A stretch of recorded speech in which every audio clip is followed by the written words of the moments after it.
Hello, কেমন আছো তোমরা সবাই? আমাদের এখানে তো কম বেশি রোজই বৃষ্টি হচ্ছে। আর সেই বৃষ্টির জল পেয়ে আমার এই নতুন ইয়েলো রেন লিলি গাছটায় দেখো কি সুন্দর ফুল ফুটেছে।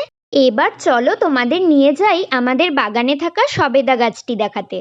এই গাছটিতে আমাদের 12 মাসই সবেদা হয়। আর তোমরা কি জানো, সবেদাতে রয়েছে প্রচুর পরিমাণে ভিটামিন, মিনারেলস আর অ্যান্টিঅক্সিডেন্ট। সবেদা খেলে একদিকে যেমন হাড় মজবুত হয়, হজম শক্তি বাড়ে, স্কিনে গ্লো আসে, অন্যদিকে কিন্তু মানসিক চাপও কমে।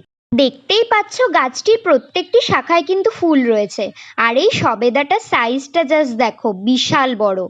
এই সবেদাটি আমরা উল্টো রথের দিন জগন্নাথ দেবকে ভোগ দিয়েছিলাম। আর সেই প্রসাদ যখন আমি গ্রহণ করলাম, সেটা ভীষণই টেস্টি ছিল, বলতে পারো চিনির থেকেও বেশি মিষ্টি।